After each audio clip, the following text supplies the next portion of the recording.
سلام. سلام، عرض ادب دارم.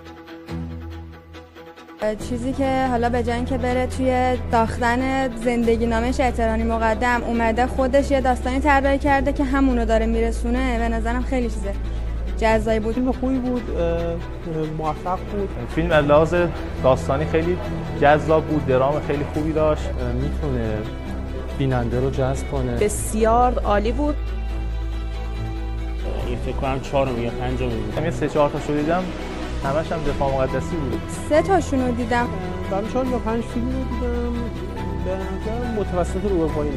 نظرم نسبی به سمت منفی بوده. برخی از فیلم‌ها واقعا از سطح انتظار خیلی پایین‌تر بودن، ولی بعضی از فیلم‌ها واقعا جزو به نظرم آثار ماندگاره. مثلا شاید تا حتی تاریخ سینما باشه.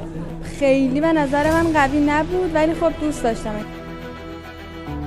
ساعت زیادی بله، یعنی اون فاز دراماتیکی که مد نظر در واقع فیلم بود در من. یه سری نقاط قوت داشت، یه سری نقاط ضعف داشت. بله به نظرم کارگردان تا حدودی تونسته بود خوب حرکت بکنه، اما بعضی جاها خیلی کند داستان روایت میشد. بله.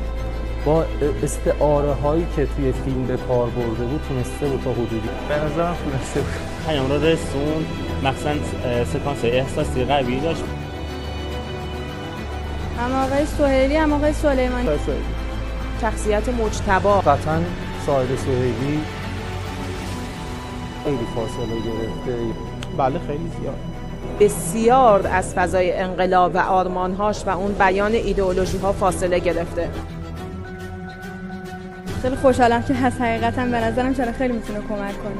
من این مدل رو میپسندم. خوب هست همین که افرادی که دغدغه آرمان‌های انقلابو دارن، افرادی که توی این حوزه کار کردن. آره به نظرم خوبه، موفق میتونه باشه اگر که در واقع همین بحث انتقاد و به نظریه پردازی برسه. میتونه خوب باشه، یعنی هم مثلا فرم واسهشون مهمه، هم محتوا مهمه.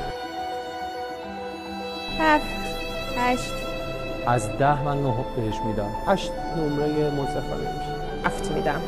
8 من 7 میدم.